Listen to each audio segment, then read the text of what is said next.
इस दृश्य की कल्पना कीजिए।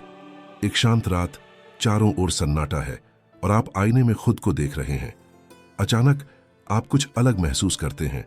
एक रेखा जो पहले वहां नहीं थी, आपकी त्वचा में हल्की चमक की कमी, एक ऊर्जा जो पहले जैसी नहीं रही। उसी क्षण एक आंतरिक आवाज फुसफुसाती है, मैं बूढ़ा हो रहा हूं। आप इसे अनदेखा करने की कोशिश करते हैं, लेकिन इस बार यह विचार आपके साथ रह जाता है। जो आप अब जानने वाले हैं वह कोई जादू या कॉस्मेटिक रहस्य नहीं है। यह एक गहन, प्राचीन और शक्तिशाली शिक्षा है। अगर यह संदेश आज आपके पास पहुंचा है तो यह संयोग नहीं है। इसका अर्थ है कि आप उस सत्य को समझने के लिए तैयार हैं जो प्राचीन ज्ञान और आधुनिक विज्ञान को जोड़ता है। सदियों से बौद्ध शिक्षाओं में यह बताया गया है कि शरीर, मन और आत्मा वृद्धावस्था की प्रक्रिया में कैसे जुड़े हुए हैं। आज विज्ञान उस बात की पुष्टि करने लगा है जो साधु पहले से जानते थे कि बुढ़ापा केवल शारीरिक परिवर्तन नहीं है, बल्कि मानसिक और आध्यात्मिक भी है। प्रयोगशालाओं में शोधकर्ताओं ने कोशिकाओं की उम्र घटाने, ऊतकों को पुनर्जीवित करने और जानवरों की जीवन अवधि बढ़ाने में सफलता पाई है, यह साबित करते हुए कि शरीर में खुद को नवीनीकृत करने की छिपी क्षमता मौजूद है। प्राचीन गुरुओं ने पहले ही ध्यान और अभ्यास की स्थितियों के बारे में बताया था, जो क्षय को धीमा करने, जीवन शक्ति को बहाल करने और शरीर की प्राकृतिक उपचार क्षमता को सक्रिय करने में मदद करते थे। जो लोग क्रीम, गोलियों या बाहरी प्रक्रियाओं में खोज करते हैं, वास्तव में वह सब अंदर ही मौजूद है। कल्पना कीजिए कि आपका शरीर खुद को ठीक करने के लिए प्रशिक्षित हो सकता है, जैसे कोई शहर रात में अपनी सड़कों की मरम्मत करता है। सोचिए कि आपकी कोशिकाओं में एक गुप्त स्विच है जो सोई हुई युवावस्था को जगाने में सक्षम है, और वह स्विच किसी महंगे प्रयोगशाला में नहीं है, बल्कि सरल और सचेत अभ्यासों में है जो पीढ़ियों से बौद्ध साधुओं द्वारा संप्रेषित किए गए हैं। यहीं से नवीनीकरण की सच्ची यात्रा शुरू होती है, यह समझकर कि शरीर केवल मांस और हड्डियों का समूह नहीं है, बल्कि एक जीवित प्रणाली है जो लगातार खुद को नवीनीकृत करती है। हर कोशिका, हर अंग, हर तंतु पुनर्जन्म के लिए डिजाइन किया गया है, और जब मन और आत्मा इस प्रक्रिया के साथ मेल खाते हैं तो वृद्धावस्था केवल एक दंड नहीं रहती, बल्कि यह एक रूपांतरण बन जाती है। आपके शरीर की हर कोशिका धीरे धीरे, लेकिन बिना रुके, खुद को नवीनीकृत करने की क्षमता रखती है। अगर यह सत्य है तो एक अनिवार्य प्रश्न उठता है, हम बूढ़े क्यों होते हैं? उत्तर समय के बीतने में नहीं है, बल्कि यह शरीर की मरम्मत प्रणाली कैसे काम करती है, इसमें है। विज्ञान ने दिखाया है कि बुढ़ापे का असली कारण उम्र नहीं, बल्कि जमा हुआ नुकसान है। डीएनए में छोटे टूट फूट, माइटोकॉन्ड्रिया में तनाव और कोशिकाओं के भीतर अवरोध। वर्षों के साथ यह क्षय शरीर की मरम्मत क्षमता से तेजी से बढ़ता है। फिर भी प्राचीन बौद्ध ग्रंथ पहले ही इसी सिद्धांत की बात करते थे, हालांकि अलग भाषा में। वे कहते थे कि अशुद्धियां जीवन शक्ति को रोकती हैं, शरीर को मंद करती हैं और प्राकृतिक नवीनीकरण को धीमा करती हैं। उनका समाधान स्पष्ट था, शुद्धिकरण। सचेत आहार, श्वास और आंतरिक अनुशासन के माध्यम से शरीर गहन सफाई की प्रक्रिया शुरू करता है। आधुनिक विज्ञान में इसे ऑटोफैगी कहा जाता है, एक प्रक्रिया जिसमें शरीर क्षतिग्रस्त कोशिकाओं को निकालता है और उन्हें नई स्वस्थ कोशिकाओं में बदल देता है। जब हम शरीर को बिना भोजन के कुछ समय देते हैं तो यह कमजोर नहीं होता, बल्कि मजबूत होता है। उस समय पुरानी प्रोटीन टूटती हैं, क्षतिग्रस्त कोशिकाएं हट जाती हैं और नई कोशिकाएं उनका स्थान ले लेती हैं। 2016 में जापानी वैज्ञानिक योशिनोरी ओसुमी को इस प्रक्रिया की खोज के लिए नोबेल पुरस्कार मिला, यह पुष्टि करते हुए कि साधु सदियों से इसे अभ्यास कर रहे थे। उनके लिए उपवास केवल आध्यात्मिक कृत्य नहीं था, बल्कि जैविक नवीनीकरण का एक तरीका भी था। साधु दिन में केवल एक बार भोजन करते थे या लंबे समय तक उपवास रखते थे, न कि सजा के लिए, बल्कि स्पष्टता और संतुलन पाने के लिए। उन्हें पता था कि शरीर को खुद को ठीक करने के लिए स्थान की आवश्यकता होती है और भोजन पर निर्भरता को कम करने से जीवन शक्ति मुक्त होती है, जिसे विज्ञान दीर्घायु पथ सक्रियण कहता है। बौद्ध धर्म में उसे भोजन के आसक्ति को छोड़ना कहा जाता था। दोनों दृष्टिकोण समान परिणाम देते हैं। जब हम शरीर को ओवरलोड करना बंद करते हैं तो यह खुद को ठीक करना शुरू कर देता है। फिर है आंदोलन, जिसे अक्सर केवल फिट रहने का तरीका समझा जाता है। वास्तव में जब आप अपनी मांसपेशियों को हिलाते हैं, चलते हैं या खिंचाव करते हैं तो आप अपनी कोशिकाओं को एक सीधा संदेश भेजते हैं, युवा रहो, मजबूत रहो। अध्ययन बताते हैं कि शारीरिक गतिविधि टेलोमेर को संरक्षित करती है। वे संरचनाएं जो डीएनए की सुरक्षा करती हैं और समय के साथ छोटी होती जाती हैं। जितने लंबे टेलोमेर उतनी लंबी जीवन अवधि संभव। हालांकि साधु आनुवंशिकी के बारे में नहीं बोलते थे। उनके ध्यान अभ्यास, अनुशासित मुद्राएं और अनुष्ठानिक आंदोलन उनके शरीर को संतुलन में रखते थे। उन्हें पता था कि बिना उद्देश्य के लंबी स्थिरता ठहराव पैदा करती है, जबकि सचेत आंदोलन जीवन लाता है। और अंत में श्वास। यह साधारण लग सकता है, लेकिन यह शरीर और मन के बीच पुल है। गहरी सांस लेने से पैरासिम्पैथेटिक तंत्र सक्रिय होता है और कॉर्टिसोल का स्तर घटता है, तनाव हार्मोन जो वृद्धावस्था को तेज करता है। धीमी और नियंत्रित सांस इसे धीमा कर देती है। बौद्ध साधु इसे पूरी तरह समझते थे। उनके मठों में श्वास परिवर्तन का प्रवेश द्वार थी। हर सचेत श्वास न केवल मन को शांत करती है, बल्कि शरीर के जैविक तंत्र को भी बदल देती है। हमारी प्राकृतिक पुनर्जनन शक्ति को जागृत करती है।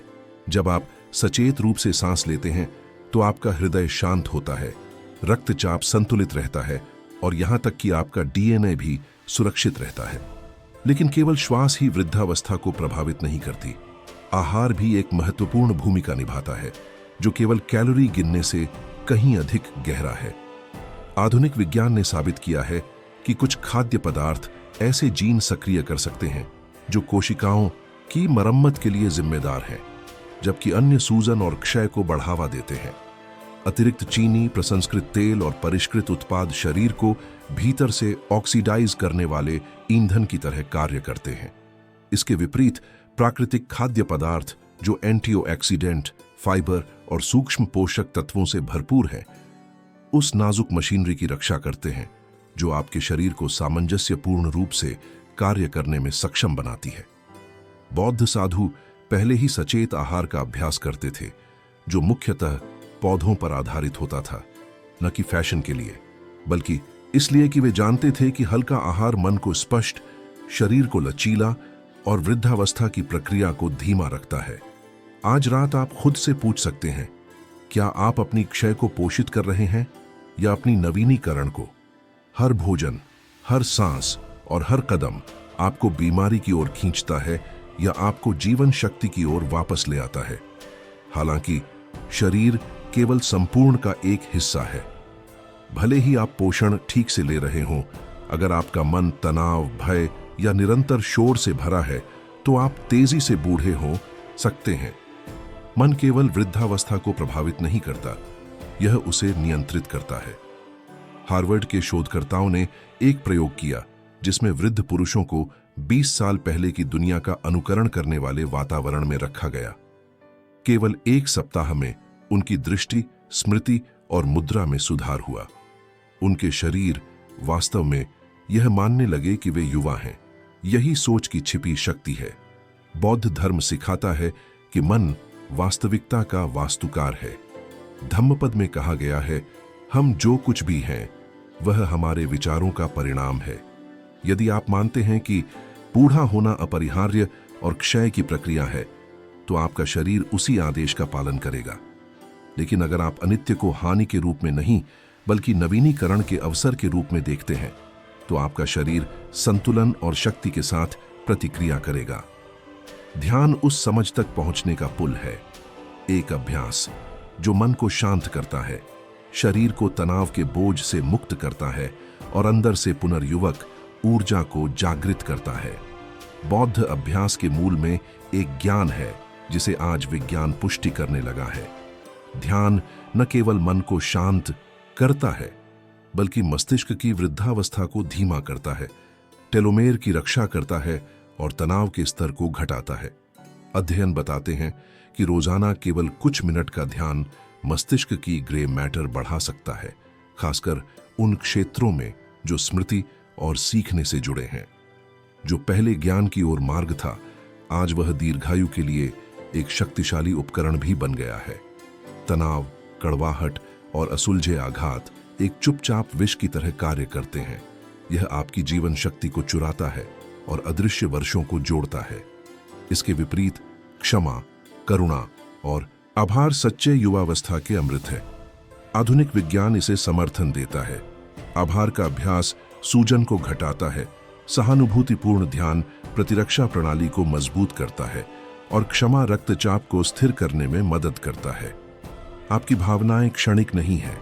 हर विचार और भावना आपकी कोशिकाओं में निशान छोड़ती है। इसलिए यह सवाल करना महत्वपूर्ण है, कौन से कड़वेपन आपको बूढ़ा बना रहे हैं? कौन से अपराध आपके चेहरे पर निशान छोड़ रहे हैं? जब आप उन भारों को छोड़ते हैं तो आप अपने शरीर से वजन और वर्षों को भी मुक्त करते हैं। फिर है ऊर्जा, वह अदृश्य जीवन प्रवाह जिसे साधु प्राण या छी कहते हैं। मंदिरों में गुरु तम्मो जैसी प्रथाओं में माहिर थे, जो बर्फ के बीच शरीर का तापमान बढ़ा सकती थीं, और इससे पश्चिमी वैज्ञानिक आश्चर्यचकित थे। यह जादू नहीं था। उन्होंने अपनी माइटोकॉन्ड्रिया को नियंत्रित करना सीखा था, जो प्रत्येक कोशिका को ऊर्जा देती है। जब ये कमजोर होती है तो हम बूढ़े होते हैं। जब ये श्वास और ऊर्जा अभ्यास के माध्यम से पुनः सक्रिय होती है तो जीवन शक्ति फिर से जन्म लेती है। आज विज्ञान शरीर के बायोइलेक्ट्रिक क्षेत्रों का अध्ययन करता है और पुष्टि करता है कि कोशिकाएं सूक्ष्म विद्युत संकेतों के माध्यम से संचार करती हैं, जो मरम्मत और पुनर्जनन का समन्वय करती हैं। बौद्ध इसे अलग तरीके से समझते थे, ऊर्जा चैनलों को शुद्ध करके जीवन शक्ति को स्वतंत्र रूप से बहने देना। यहां तक कि ध्वनि को भी एक औषधि माना जाता था। मंत्र और पवित्र गीत शरीर की कंपन को संतुलित करते हैं, तंत्रिका तंत्र को शांत करते हैं, प्रतिरक्षा को मजबूत करते हैं और मन को तरोताजा करते हैं। हाल के अध्ययन दिखाते हैं कि ओम जैसी ध्वनियों का उच्चारण वेगस नर्व को सक्रिय करता है, तनाव को कम करता है और कोशिकाओं की मरम्मत में सुधार करता है। जो प्रतीत होता था कि एक रहस्यमय अनुष्ठान है, वास्तव में यह ध्वनि के माध्यम से प्रकट विज्ञान का प्राचीन तरीका था। जब आप अपने शरीर की देखभाल करते हैं, अपने मन को अनुशासित करते हैं और अपनी ऊर्जा को संतुलित रखते हैं, तो आप केवल वृद्धावस्था को नहीं रोकते, आप उसे उलट देते हैं। आपका चेहरा चमकता है, आपकी दृष्टि में निखार आता है और आपकी गति हल्की हो जाती है। यही कारण है कि कई 8वीं दशक के साधु समय के प्रभाव से अछूते लगते हैं। उन्होंने नवीनीकरण के उस स्तंभ में महारत हासिल कर ली है जिसे आधुनिक मानवता अभी खोज रही है। और अगर आप यह पढ़ रहे हैं तो यह संयोग नहीं है, यह ज्ञान आपके पास इसलिए आया है क्योंकि आप इसे लागू करने के लिए तैयार हैं। कल्पना कीजिए कि आपका शरीर पृथ्वी है, आपका मन बीज और आपकी ऊर्जा सूर्य की रोशनी है। लेकिन इन सब के बावजूद कुछ भी नहीं खिलता अगर वातावरण प्रतिकूल हो। आपके पास अनुशासन, अच्छा आहार और आंतरिक अभ्यास हो सकता है, लेकिन अगर आप खुद को अराजकता, शोर या भावनात्मक प्रदूषण से घेरते हैं तो आपका प्रयास विफल हो जाएगा। आपका वातावरण जितना आप सोचते हैं उससे अधिक वृद्धावस्था को तेज या उलट सकता है। साधु इसे सदियों से जानते थे, इसलिए वे पहाड़ों के बीच छिपे मंदिरों में रहते थे, जंगल, शुद्ध हवा और सन्नाटे से घिरे। वे अलगाव की तलाश नहीं कर रहे थे, बल्कि प्रकृति के साथ सामंजस्य में जी रहे थे, जो उपचार, पुनर्युवन और पूर्ण जीवन के लिए सबसे उपयुक्त वातावरण था। आधुनिक विज्ञान पुष्टि करता है कि प्राचीन बौद्ध परंपराओं ने हमेशा जो जाना था, प्रकृति के साथ सामंजस्य में जीना जीवन को लंबा करता है और शरीर को पुनर्जीवित करता है। जो लोग प्राकृतिक वातावरण में अधिक समय बिताते हैं, उनमें तनाव कम होता है, टेलोमेयर लंबे रहते हैं और मानसिक क्षय धीमा होता है। इतना सरल कार्य जैसे पेड़ों के बीच चलना कोर्टिसोल के स्तर को घटाता है और सूजन को कम करता है। जापान में इसे शिनरिन योकू या वन स्नान कहा जाता है। बौद्ध धर्म में इसे सिर्फ सचेत अभ्यास कहा जाता था। लेकिन यदि हम साधुओं की शांति की तुलना आधुनिक परिवेश से करें तो अंतर चिंताजनक है। आज हम निरंतर शोर, कृत्रिम रोशनी जो हमारी नींद को प्रभावित करती है, आधी रात तक चमकती स्क्रीन और विषाक्त तत्वों से भरी हवा के बीच रहते हैं। इन प्रत्येक कारकों से वृद्धावस्था चुपचाप तेज होती है, कोशिकाएं सूज जाती हैं और शरीर की प्राकृतिक लय बाधित होती है। रात के समय नीली रोशनी के संपर्क से मेलाटोनिन का उत्पादन बाधित होता है।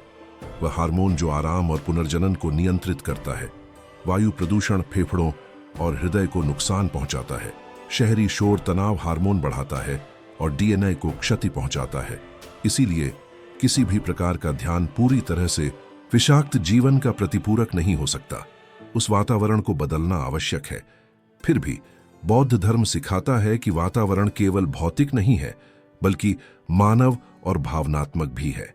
अपने आध्यात्मिक मार्ग पर साधक संघ नामक समुदायों का निर्माण करते थे, जहां वे उन लोगों के साथ रहते थे जो उद्देश्य, शांति और अनुशासन साझा करते थे। यह संयोग नहीं था। आज विज्ञान बताता है कि मिरर न्यूरॉन्स की वजह से हम अपने आसपास के लोगों की भावनाओं, आदतों और लय का अनजाने में अनुकरण करते हैं। यदि आप अपनी जिंदगी उन लोगों के साथ बिताते हैं जो शिकायत, भय और अराजकता से भरे हैं, तो वह ऊर्जा आप में प्रतिबिंबित होगी। इसके विपरीत, यदि आप उनके साथ रहते हैं जो शांति और स्पष्टता के साथ जीते हैं, तो आपका शरीर और मन उसी आवृत्ति पर गूंजने लगता है। आपका समुदाय सचमुच आपकी जीव विज्ञान को आकार देता है। साधु प्राकृतिक लय का महत्व भी समझते थे। उनके दिन सटीक रूप से व्यवस्थित होते थे। वे सूर्योदय पर उठते, नियमित समय पर भोजन करते, ध्यान करते और जल्दी विश्राम करते। ये दिनचर्या केवल आदतें नहीं थीं, बल्कि शरीर को प्रकृति के साथ तालमेल में रखने का तरीका थीं। आधुनिक विज्ञान इसे सर्केडियन रिदम कहता है, एक जैविक घड़ी जो हार्मोन उत्पादन से लेकर कोशिका मरम्मत तक को नियंत्रित करती है। जब आप इसका सम्मान करते हैं, तो शरीर प्रभावी ढंग से खुद को बहाल करता है। जब आप इसे तोड़ते हैं, देर रात सोने, असमय खाने या अव्यवस्थित जीवन जीने से, तो वृद्धावस्था तेज होती है। प्रयोगों ने दिखाया है कि इस लय को बदलने से जानवरों की जीवन प्रत्याशा भी कम हो सकती है।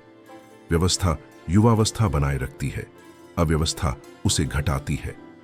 लेकिन एक और प्रकार का प्रदूषण है जो समान या उससे अधिक खतरनाक है, मानसिक प्रदूषण। हम निरंतर नकारात्मक समाचार, मीडिया में हिंसा और सोशल मीडिया पर लगातार तुलना की धारा में डूबे रहते हैं। हर उत्तेजना छोटे भावनात्मक झटके उत्पन्न करती है, जिन्हें तंत्रिका तंत्र संसाधित करने के लिए तैयार नहीं है। दिन प्रतिदिन ये छोटी मानसिक चोटें जमा होती हैं और आंतरिक जीवन शक्ति को कम करती हैं। इसलिए साधु अत्यधिक बातचीत, गपशप और व्याकुलता से बचते थे, न केवल नैतिकता के कारण, बल्कि क्योंकि ये आत्मा की ऊर्जा को समाप्त करती है और मन को कमजोर करती है। इसलिए यह पूछना महत्वपूर्ण है, आपका वातावरण आपको क्या बना रहा है? क्या आपका घर शांति का स्थान है या अव्यवस्था का बोझ जो आपके मन पर दबाव डालता है? क्या आपकी रातें स्क्रीन से भरी हैं जो आपकी गहरी नींद चुरा रही हैं? क्या आप हर सुबह उद्देश्यपूर्ण जीवन जीते हैं या केवल अराजकता में जीवित हैं? अपने वातावरण, भौतिक और भावनात्मक दोनों को बदलना वृद्धावस्था को रोकने और अपने जीवन में शांति लौटाने का पहला कदम हो सकता है। हर छोटा परिवर्तन मायने रखता है। जब आप अपने परिवेश को साफ करना, अपने स्थान को व्यवस्थित करना, प्रकृति के करीब जाना, स्वस्थ दिनचर्या स्थापित करना और प्रेरित करने वाले लोगों के साथ रहना शुरू करते हैं, तो कुछ गहरा होता है। जैविक घड़ी धीमी हो जाती है, आपका शरीर नवीनीकृत होता है, आपका मन स्पष्ट होता है और जीवन शक्ति फिर से प्रवाहित होती है। इसलिए वातावरण को दीर्घायु का चौथा स्तंभ माना जाता है, क्योंकि यह केवल शरीर, मन और ऊर्जा को मजबूत नहीं करता, बल्कि उनकी रक्षा भी करता है। सदियों से ऐसी कहानियां प्रचलित थीं कि साधु समय के प्रभाव से अछूते प्रतीत होते थे। भले ही उनके बाल सफेद हो जाते, उनकी दृष्टि शांत रहती, कदम ठोस और जीवन शक्ति आश्चर्यजनक होती थी, यहां तक कि वृद्धावस्था में भी। जो कई लोग किंवदंतियां मानते थे, आज इसे ठोस अभ्यासों के परिणाम के रूप में समझा जाता है, जिसे आधुनिक विज्ञान अभी अध्ययन कर रहा है। उनमें से एक तकनीक को त्सा लुंग या चैनलों के माध्यम से श्वास कहा जाता है। इसमें साधक शरीर में ऊर्जा चैनलों की कल्पना करते हैं और अवरोधों को मुक्त करने के लिए सचेत श्वास का उपयोग करते हैं। बाहर से यह केवल एक साधारण अनुष्ठान प्रतीत हो सकता है, लेकिन वास्तव में यह तंत्रिका तंत्र पर कार्य करता है, तनाव और दबाव के पैटर्न को घोलने में मदद करता है। आधुनिक विज्ञान पुष्टि करता है कि ये ऊर्जा अवरोध दीर्घकालिक सूजन उत्पन्न करते हैं, जो वृद्धावस्था के प्रमुख प्रेरकों में से एक है। साधु अनजाने में सदियों पहले ही सूजन को कम कर रहे थे, इससे पहले कि आधुनिक चिकित्सा इसे नाम देती। उनके अभ्यास का एक और मूल स्तंभ मंत्र थे, जो कई लोगों के लिए केवल दोहराई जाने वाली ध्वनियां हैं। उनके लिए ये पवित्र कंपन थे जो शरीर की ऊर्जा को समन्वित करते थे, जैसे कोई संगीत यंत्र। हर कोशिका एक आवृत्ति पर कंपन करती है और विशिष्ट ध्वनियों का उच्चारण करने से आंतरिक संतुलन बहाल होता है। हाल के अध्ययन दिखाते हैं कि मंत्र जाप हृदय गति को संतुलित कर सकता है, वेगस तंत्र को मजबूत कर सकता है और प्रतिरक्षा प्रतिक्रिया में सुधार कर सकता है। भले ही साधु डीएनए या न्यूरोप्लास्टिसिटी के बारे में कभी नहीं बोले, उनके शरीर केवल ध्वनि की शक्ति से युवा होते थे। वहीं विज्ञान ने समान तंत्रों की खोज शुरू कर दी है। 2012 में शोधकर्ता शिन्या यामानाका ने ऐसे कारकों का समूह पहचाना जो वयस्क कोशिकाओं को युवा अवस्था में वापस ले सकते हैं, जैसे उनकी आंतरिक घड़ी को रीसेट कर रहे हों। कुछ वर्षों बाद बाब्रहम इंस्टीट्यूट के वैज्ञानिकों ने त्वचा की कोशिकाओं को 30 साल युवा किया बिना उनकी पहचान बदले। जो पहले असंभव लगता था कि एक बूढ़ी कोशिका फिर से युवा हो सकती है, आज यह वास्तविकता है।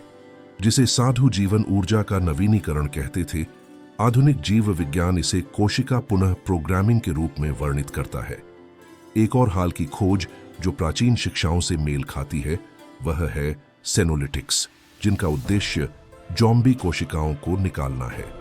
ये वे बूढ़ी कोशिकाएं हैं जो अब विभाजित नहीं होती, लेकिन विषाक्त पदार्थ छोड़ती हैं जो आसपास की कोशिकाओं को नुकसान पहुंचाते हैं। साधु इन्हें अवरोधित ऊर्जा या अशुद्धियां कहते थे, जो शरीर को गंदा करती है और मन को धुंधला करती है। आज विज्ञान उन्हें अलग नाम देता है, लेकिन मूल तत्व वही है, पुराने को हटाकर नए के लिए स्थान बनाना।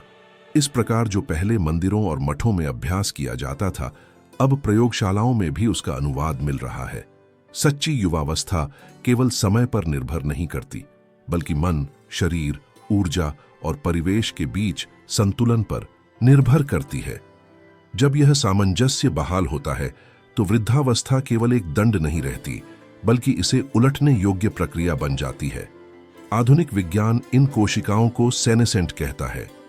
जानवरों पर किए गए अध्ययनों से पता चला है कि इन्हें हटाने से जीवन काल बढ़ सकता है और शरीर की कार्यप्रणाली पुनर्स्थापित हो सकती है। लेकिन सबसे गहरा रहस्य न तो कोशिकाओं में है और न ही श्वास में, यह विश्वास में है। प्लेसबो अध्ययन दिखाते हैं कि मन की अपेक्षा वास्तविक उपचार प्रतिक्रियाओं को उत्पन्न कर सकती है, यहां तक कि ऊतकों के पुनर्जनन को भी। बौद्ध धर्मियों ने इसे अपने अभ्यास में दृढ़ और निरंतर विश्वास के रूप में समझा। जब कोई साधु पूरी तरह से अपने मंत्र या दृश्यावलोकन में विश्वास करता था, तो उसका शरीर उसी विश्वास पर प्रतिक्रिया करता था। आधुनिक विज्ञान इसे साइकोन्यूरोइम्यूनोलॉजी कहता है, यानी विचार सीधे इम्यून सिस्टम और शरीर की मरम्मत तंत्र पर कैसे प्रभाव डालते हैं। शरीर मन के आदेश का पालन करता है, इसलिए वे साधु जो भक्ति के साथ अभ्यास करते थे, वे वृद्ध नहीं दिखाई देते थे। इसका कारण कोई विशेष रहस्य नहीं था, बल्कि वे शरीर, मन, ऊर्जा और वातावरण को एक जीवंत और सामंजस्यपूर्ण प्रणाली में एकीकृत करते थे। आज विज्ञान इसे केवल क्रीम या सर्जरी के जरिए नहीं, बल्कि सेल पुनः प्रोग्रामिंग, सेनोलेटिक्स और एपिजेनेटिक थेरेपी के माध्यम से दोहराने का प्रयास कर रहा है, जैसा कि साधु अनुशासन और श्वास के माध्यम से करते थे। वृद्धावस्था लचीली, प्रत्यास्थ और पलटने योग्य है। आपकी कोशिकाएं स्मृति संजोती हैं, आपका मन शक्ति संजोता है, आपकी ऊर्जा जीवन शक्ति बनाए रखती है और आपका वातावरण लय निर्धारित करता है। सवाल यह है, क्या आप अधिकांश लोगों की तरह गिरावट का इंतजार करेंगे या नवीनीकरण का चयन करेंगे? आज आपने उस नक्शे को देखा है जो अधिकांश लोगों ने कभी नहीं देखा। एक नक्शा जो सदियों तक बौद्ध मंदिरों में छिपा रहा और जिसे अब विज्ञान पुष्टि करता है। आपने यह सीखा है कि आपके शरीर में ऐसे स्विच हैं जिन्हें उपवास, आंदोलन और सचेत आहार के माध्यम से सक्रिय किया जा सकता है।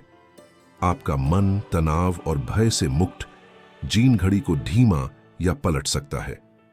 जीवन शक्ति, श्वास, मंत्र और सूक्ष्म अभ्यासों के माध्यम से पोषित प्रत्येक कोशिका को पुनः ऊर्जावान कर सकती है। आपका वातावरण, हवा, लय, आपके आसपास के लोग आपको वृद्ध कर सकता है या नवीनीकरण कर सकता है। जब ये चार स्तंभ एक साथ मिलते हैं तो कुछ असाधारण होता है। शरीर याद करता है कि युवा कैसे रहें, लेकिन केवल ज्ञान कुछ नहीं बदलता, आपको क्रियान्वित करना होगा। वृद्धावस्था अभी होती है, प्रत्येक कोशिका में, प्रत्येक श्वास में। हर दिन जिसे आप नजरअंदाज करते हैं, घड़ी बढ़ती रहती है। हर दिन जब आप अभ्यास करते हैं, यह धीमी होती है और कभी कभी पीछे भी लौटती है। साधु इसे जानते थे, विज्ञान इसे पुष्टि करता है। अब आप भी जानते हैं, तो अपने आप से पूछें, क्या आप अभी भी दर्पण से भागेंगे, रेखाओं से छिपेंगे और ध्यान भटकाने वाली चीजों में खो जाएंगे, या आप वृद्धावस्था का सामना करेंगे और अपने नवीनीकरण का अधिकार वापस पाएंगे? चयन आपका है, इस रात, न कि कल, न किसी दिन। इसलिए यह संदेश अभी आपके पास आया है। अरबों लोगों ने इसे पहले प्राप्त किया है और अब आपकी बारी है। टिप्पणी में लिखें, मैं नवीनीकरण चुनता हूं। केवल बोलने से काम नहीं चलेगा, इसे शब्दों में डालने से आप अपने अवचेतन में एक बीज बोते हैं जो कहता है, मैं असहाय नहीं हूं, मुझे बिना विकल्प के बूढ़ा होने के लिए नहीं बनाया गया, मैं पलट सकता हूं, मैं नवीनीकरण कर सकता हूं। जब आप आज रात सोएंगे, याद रखें, हर श्वास उपचार का अवसर है, हर विचार आपकी कोशिकाओं के लिए एक संकेत है और हर निर्णय आपको वृद्ध बनाता है या पुनर्स्थापित करता है। सचेत रूप से खाना, गहरी श्वास लेना, मौन का अभ्यास करना या ध्यान करना कोई छोटा कार्य नहीं है, बल्कि यह आपकी नई जीवन कथा को लिखने जैसा है। 1 साल बाद की कल्पना करें, हल्का, स्पष्ट, जीवंत, आपका चेहरा चमकता हुआ और आपकी ऊर्जा नवीनीकृत। कल्पना करें कि कोई आपसे आपका रहस्य पूछे और आप मुस्कुराएं, क्योंकि आप सत्य जानते हैं, रहस्य बाहर नहीं, आपके भीतर है और यह रात आपको मिल गया। यह आपका निमंत्रण, आपका चुनौती और आपका अवसर है आधुनिक और नवीनीकरण जीवन में प्रवेश करने का। यदि इस संदेश ने आपको छुआ है, इसे न खोने दें। इस रात अभ्यास के लिए खुद को प्रतिबद्ध करें और कल फिर से शुरू करें। कदम दर कदम आप देखेंगे कि रहस्य वास्तविक है। जाने से पहले मैं आपको हमारे समुदाय से जुड़ने का आमंत्रण देता हूं। आप केवल बटन नहीं दबाते, बल्कि उन लोगों की आधुनिक संघ का हिस्सा बनते हैं जो गिरावट को भाग्य के रूप में स्वीकार नहीं करते। हम साथ मिलकर नवीनीकरण, जीवन और शाश्वत शक्ति चुनते हैं। सदस्यता लें, जुड़ें और इस वीडियो को किसी प्रियजन के साथ साझा करें, क्योंकि एक दिन जब वे आपको चमकते हुए देखेंगे, वे पूछेंगे, आपने यह कैसे किया? और आप इस अनंत रात को याद करेंगे। नवीनीकरण चुनें, अब शुरू करें।